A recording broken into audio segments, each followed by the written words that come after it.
আহসানিয়া উচ্চ বিদ্যালয়ের সামনে। একজন মহান ব্যক্তির বাড়ির সামনে দাঁড়িয়ে আছি, যার নাম সাল। এটাই হচ্ছে জনাব সিকান্দার আলী সাহেবের কবর। আসসালামু আলাইকুম ইয়া আহলাল কবর।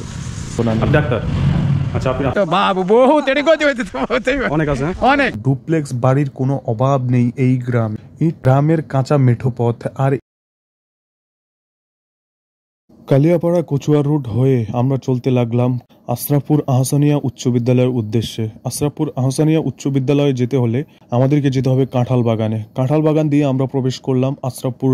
কাঁঠাল বাগান হইতে একটু সামনে যেতেই আমরা চলে আসলাম এখন আহসানিয়া উচ্চ বিদ্যালয়ের সামনে। আশরাফপুর আহসানিয়া উচ্চ বিদ্যালয় মাঠে আমাদের অনেক স্মৃতি আছে। আমরা এখানে ক্রিকেট হইতে ফুটবল অনেক খেলাধুলা করেছি। আর এই স্কুলের আঙ্গিনাটা অনেক সুন্দর। এখানকার পরিবেশ আগে অনেক ভালো লাগতো। ইতিমধ্যে মাঠের দক্ষিণ পাশে একটা ভবন হওয়াতে এই মাঠের পরিবেশের মধ্যে মনে হয়েছে একটা আঘাত এসেছে। বিদ্যালয়ের শহীদ মিনারটা একদমই সাদা মাটা, খুবই সাধারণ। যেদিন ভিডিও করতে গিয়েছিলাম সেদিন আশরাফপুর আহসানিয়া উচ্চ বিদ্যালয় মাঠের মধ্যে ছিল সোনালিকা কোম্পানির একটি ইফতার পার্টি।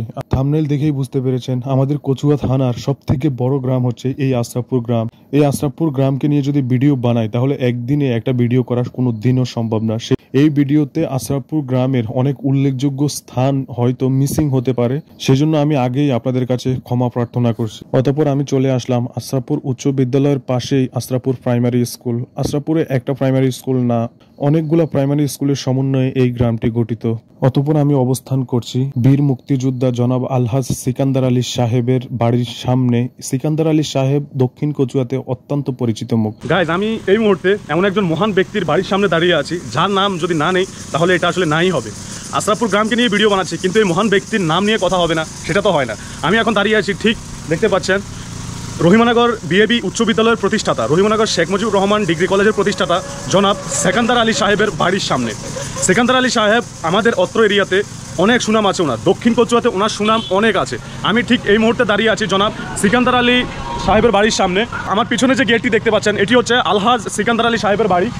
আর উনি একজন অত্যন্ত পরিচিত মুখ আমাদের অত্র এরিয়াতে। রহিমানগর স্কুল, বিএবি স্কুল আর রহিমানগর শেখ মুজিবুর রহমান ডিগ্রি কলেজের প্রতিষ্ঠাতা জনাব সিকান্দার আলী সাহেবের বাড়ি। এটাই হচ্ছে আশরাফপুর নতুন বাজারের পাশেই এই বাড়িটির অবস্থান দেখতে পাচ্ছেন। আর এই বাড়ির সামনেই আছে জনাব আলহাজ সিকান্দার আলী সাহেবের কবর। এই কবরস্থানেই শাহিত আছে জনাব আলহাজ সিকান্দার আলী সাহেব। তো দেখতে পাচ্ছেন এটা হচ্ছে জনাব আলহাজ সিকান্দার আলী সাহেবের কবর। দেখতে পাচ্ছেন এই যে লেখা আছে এখানে আলহাজ সিকান্দার আলী সাহেব, সাবেক এমপি। উনি এমপি ছিল চাঁদপুর 1-এর, হ্যাঁ, গণপ্রজাতন্ত্রী বাংলাদেশ সরকার, ঠিক আছে। আর ওনার মৃত্যু সন হচ্ছে 2 অক্টোবর 2000 সাল। এটাই হচ্ছে জনাব সিকান্দার আলী সাহেবের কবর। আসসালামু আলাইকুম ইয়া আহলাল কবর। কচুয়া উপজেলা 12টি ভাগে বিভক্ত, 12টি ইউনিয়নের সমন্বয়ে এই উপজেলা গঠিত। আর আশরাফপুর 12 নম্বর ইউনিয়নে অবস্থিত। আর আমরা এখন চলে এসেছি আশরাফপুর 12 নম্বর ইউনিয়ন স্বাস্থ্য কমপ্লেক্সে। রমজান মাসের কারণে স্বাস্থ্য কমপ্লেক্সে রোগীদের তেমন আনাগোনা নেই। ডাক্তার, আচ্ছা আপনার নাম কি? আমার নাম মিজানুর রহমান। আপনি কত বছর যাবত এই প্রতিষ্ঠানে নিয়োগ আছেন? এই প্রতিষ্ঠানে আমি একসময় ছিলাম অনেকদিন, ধরেন প্রায় 20 বছর। পরে আমাকে আবার ট্রান্সফার করা হলো। এই প্রতিষ্ঠানে আপনি 20 বছর ছিলেন? 20 বছর আগে, আচ্ছা 5 বছর 7 বছর আগে।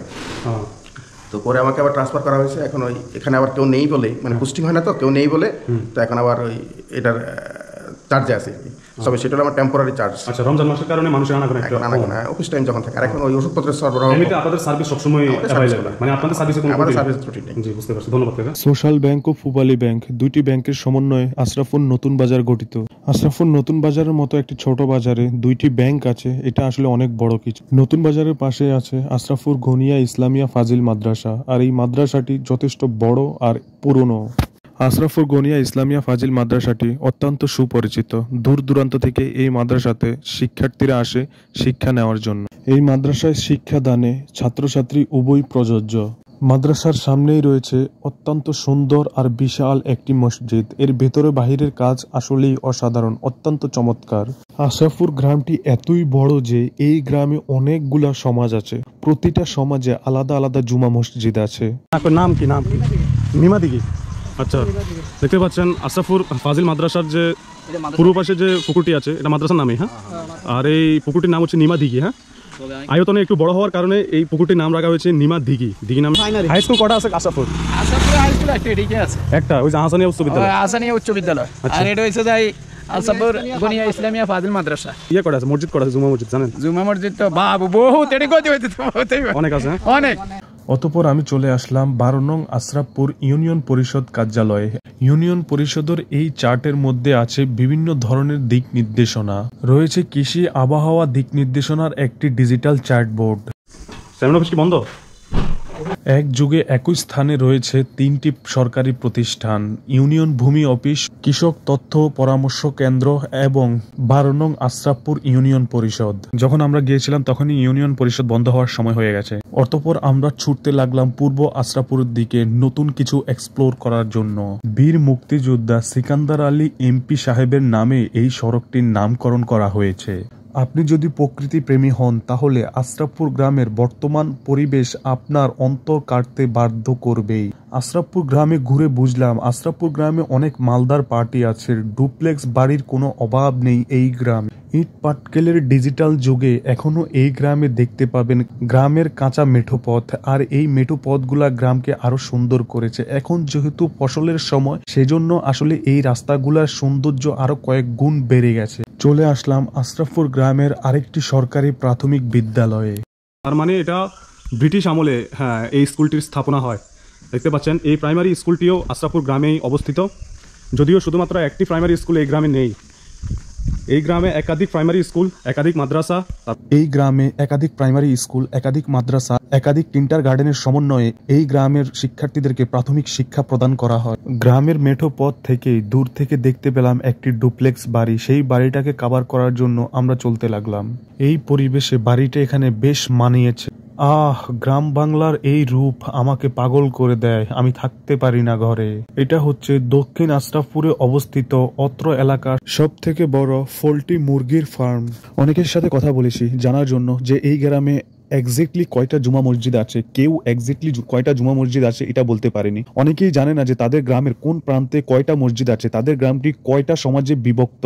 আশরাফপুর গ্রামটি এতই বড় যে তাদের নিজ গ্রামের মানুষই জানে না যে তাদের গ্রামে কয়টি সমাজ আছে আর কয়টি জুমা মসজিদ আছে। হায় গ্রাম বাংলার রূপ, যেন প্রকৃতি সবুজ শাড়ি পরে সেজেগুজে বসে আছে। হোসেনপুর বাজার থেকে আমরা আবার চলতে লাগলাম আমুজানের উদ্দেশ্যে। এই অত্র এরিয়ার সীমানা পুরোটাই আশরাফপুরেই পড়ে। ছোটবেলা থেকে কালিয়াপাড়া কচুয়া রোডের এই আশরাফপুর গ্রামের এই অংশের রাস্তাটি আমার কাছে অনেক ভালো লাগে। আর এই জায়গাটিকে বলা হয় কাঠল বাগান, আর এটাও আশরাফপুরের অংশ। আসলেই এই জায়গাটি আর এই রাস্তাটি অনেক সুন্দর আর অতিরঞ্জিত। আমুজান বাজার থেকে আমরা এবার প্রবেশ করছি উত্তর আশরাফপুরের এই রাস্তাটিতে। এই রাস্তাটি ধরে সামনে গেলেই আশরাফপুর ফকির বাড়ি, আর এখানেই রয়েছে ফকির বাড়ির আহমেদ আলী দরবেশের কবর বা মাজার শরীফ। অত্র এলাকাতে ওনার পরিচিত ছিল অনেক। চোখের সামনেই দেখতে পাচ্ছেন আহমেদ আলী দরবেশের মাজার শরীফ। এখন যে মসজিদটি দেখতে পাচ্ছেন এটি হচ্ছে উত্তর আশরাফপুর ফকিরবাড়ি জামে মসজিদ। সর্বশেষ আমরা চলে আসলাম উত্তর আশরাফপুর সরকারি প্রাথমিক বিদ্যালয়ে। ভাই, একটা গ্রামে এতগুলা সরকারি প্রাথমিক বিদ্যালয় কিভাবে হয় আমি বুঝি না। যাই হোক, আয়তনে বিশাল হওয়ার কারণে আশরাফপুর গ্রাম সেই অসম্ভবকে সম্ভব করে দেখিয়েছে। আর এই প্রাথমিক বিদ্যালয়ের পাশেই রয়েছে উত্তর আশরাফপুর ঈদগাহ ময়দান। সো গাইস, আজকে এই ছিল আশরাফপুর গ্রাম নিয়ে ভিডিও। পুরো গ্রামের হয়তো অনেক কিছু তুলে ধরতে পারিনি, যেগুলো উল্লেখযোগ্য কিছু স্থান, প্রতিষ্ঠান আর জায়গাকে তুলে ধরার চেষ্টা করেছি। আশা করি ভিডিওটা আপনাদের ভালো লেগেছে। আর যদি কারো কমপ্লেন থাকে যে ভাই আশরাফপুরে এটা তুলে ধরেনি, তাহলে আমি সেটার জন্য দুঃখ প্রকাশ করছি। কারণ আশরাফপুর গ্রাম এত বড় যে এই গ্রামটাকে একদিনে কভার করা সম্ভব না।